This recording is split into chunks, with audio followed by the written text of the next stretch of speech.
حي على الفلاح. In the end, Allah is talking to you and me. We should have all that knowledge. We should seek to acquire that knowledge. We should seek to have deeper understanding of the Quran. That is part of understanding the Quran. But we should never lose sight of the fact that in the end, Allah is talking to me like, somebody concerned about you talks to you. And somebody concerned about you gives you advice. Allah is giving you advice. And Allah is not talking about anybody else. He's talking about you and me. فِيهِ ذِكْرُكُمْ. In it is your mention. Allah is talking about you. Is not talking about anyone else. When you keep this in mind, we learn something about this surah. Talking about it is very easy. Talking about this surah and its demands is very easy. Internalizing them is very difficult. Every single human being, in their head, they have an understanding of what it means to be successful. Every single human. Doesn't have to be Muslim. Every human being. Doesn't have to speak your own language. Every culture, every society, every man, woman, and child aspires to something that they consider success. For your kid, it may be getting a good grade. Success. For you, it may be a promotion or getting a job, or making a lot more money than you do now, or getting a certain car, or marrying a certain person, or buying a house. Whatever it may be, there's something in your head that you consider success. And there are some people you look at, and you don't even have to think about it. As soon as you see them, the thought that crosses your mind is, that guy's pretty successful. That one's pretty successful. How did they become so successful? I mean, in other words, you don't have to say it. It's in your head. And let me show you a personal experiment you can conduct. You're driving down a neighborhood, a fancy neighborhood, and you see a really beautiful house. Does your eye stay on it for a couple of seconds? Just, at least a couple of seconds. You may get distracted from it. Maybe you even pull over. Whoa, that's nice. Because in your head, you're thinking, that person reached one milestone of success. It's in our head. That is something to aspire for. That's a kind of success. What are we learning from these examples? We're learning that the way we think about success and failure is not the way Allah wants us to think about success and failure. It's completely different. And then when we start rearranging our thinking, we learn something very critical about the society in which we live. And all of this is the message of this surah, by the way. In this society and in the world today, there are certain things that are defined as success, and you are told that that is success over and over and over and over again. In other words, the wrong definition of success is bombarded at you constantly. You cannot so much as turn your computer on, and a banner ad will show you what kind of car you should get. And based on your searches, these are the stores that want to give you, a discount. And the billboard will show you what kind of house you should buy. Advertising in every way, shape, or form being pumped towards you. Even among our parents and our elders, among our youth, what college you should go to, what kind of job you should get, which neighborhood you should move to. Constantly we are being told what is success, what is success, what is success. But then how do we reconcile these two things? What we learn is having wealth is not a bad thing. Having a nice car is not a bad thing. Having nice clothes is not a bad thing. But if you think that is success, then you have failed. What you aspire towards is not dunya. Having dunya is not a problem. Loving dunya is the problem. Allah Azza wa Jalla doesn't talk against the one who has dunya. He talks about the one who is influenced by dunya. وَآثَرَ الْحَيَاةَ الدُّنْيَا. He was, the worldly life, he gave preference to it. If this becomes your preference, you could be very wealthy and still not be in loss. You could do that. And you could be very poor and still have dunya in your heart, and you're still a loser.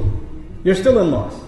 This is, before we talk about anything material or on the outside, the first concern here is what is on the inside. So that's the issue of success versus survival. And we talked a little bit now about the rearranging our idea, our concept of what is success. Now that we've come to this point, the lesson to learn in this surah is all human beings are in a desperate need to survive. وَالْعَصْرِ إِنَّ الْإِنسَانَ لَفِي خُسْرٍ. Human beings are drowned in loss. Human beings are lost. They're in loss, immersed in it. What does that tell you? That tells you that there are no exceptions. There are no exceptions. Allah doesn't say إِنَّ الْكَافِرَ لَفِي خُسْرٍ. Some Mufassirun commented, al-insan ay al-kafir. We'll talk about that. Like the human being, it's referring to the kafir. It's referring to the kafir if he is in khusr at the end. But you know, we find narrations of the Sahaba who were concerned about the first part of Surah Al-Asr. When Surah Al-Asr was revealed, وَالْعَصْرِ إِنَّ الْإِنسَانَ لَفِي خُسْرٍ, those who only heard that much said, what are we going to do? Until the exception came and gave them relief. إِلَّا الَّذِينَ آمَنُوا وَعَمِلُوا الصَّالِحَاتِ وَتَوَاصَوْا بِالْحَقِّ وَتَوَاصَوْا بِالصَّبْرِ. So this exception becomes critical, because this becomes a matter of our survival. This becomes a matter of our survival. And if we don't address this, then there's no point talking about success. There is no success then. We have to rearrange our thinking in regards to the demands that are being placed on us in terms of this surah. The last thing I want to share with you in today's session, inshallah ta'ala, is imagery. And we'll build on this imagery, inshallah ta'ala, in our next session and go and finish the word by word study and analysis of this surah. And the imagery that I want to share with you is one that will help you understand the larger concept of Surah Al-Asr. Imagine with me that you are drowning. And you are unconscious. Two things. You're drowning and you're unconscious. Do you have a lot of time? If you're drowning and you're unconscious, do you have a lot of time? No, you don't have a lot of time. Which means your time is running out. And you know in Arabic, what word is used for when time is running out? The word for that is al-asr. And asr literally means time that is running out. It's the last part of the day when the day is running out. It's time of asr prayer. Okay, asr literally comes from asir, juice that is squeezed out, time that's being squeezed out of your hands. You know, asr al-thawba even it's used. That you take a cloth that is drenched in water, and when you squish it like this, all the water comes out. Asr as a verb is used like that, right? To squeeze it out. So Allah talks about this time. You're drowning, you're unconscious, your time is running out. What's the first thing you need to do to be able to survive if you're in that position? If you hope to survive, what's the first thing you're going to need? What do you think? Wake up. That's the first thing you're going to need. If you're unconscious, then you're finished. The very first condition has to be you have to wake up. And even if you were in the most wonderful dream, and in your dream you were enjoying the greatest success, you're driving a Ferrari down, they have these car commercials with the hills and the highways on the side, the water on the other side, right? You're in one of those cars, the top's been dropped off, and you're just cruising along the highway, enjoying life. That's your dream. But when you wake up, what do you realize? You're drowning. You're underwater. That's the first condition. You have to wake up.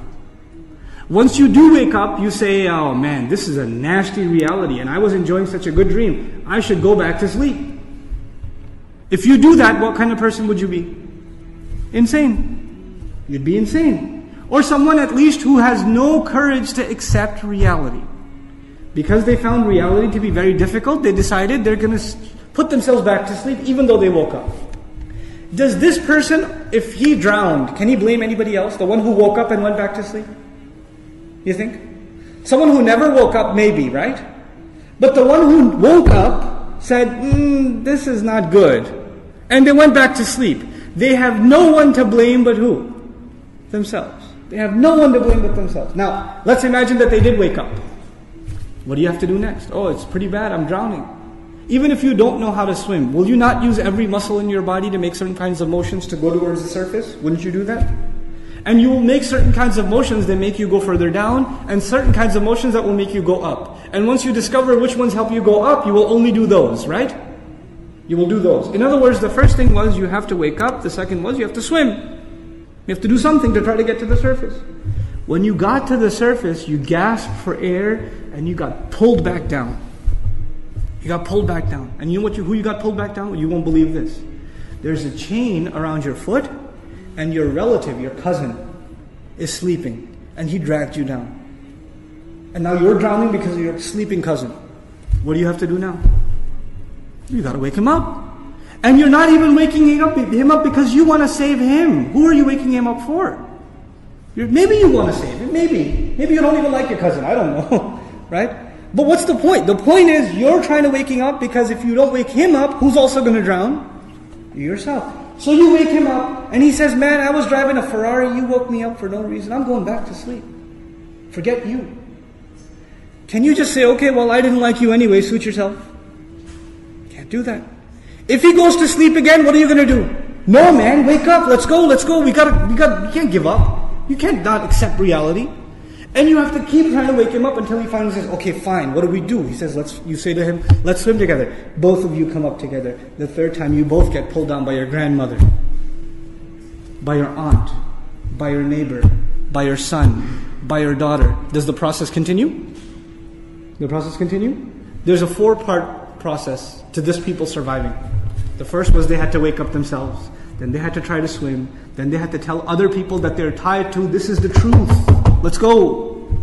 And even if they got tired and one of them said, man, I can't do this anymore. We've been doing this now over and over again. I don't know if I can do it anymore. And the other one says, no, we are all going to survive together. You have to do this. Come on, let's go.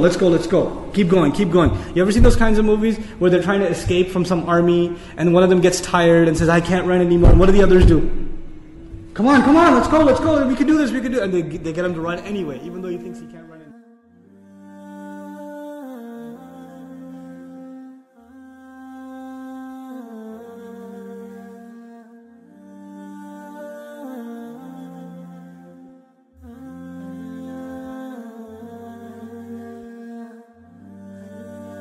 Assalamu alaikum wa rahmatullah. If you enjoyed this video, please do share it with friends and family.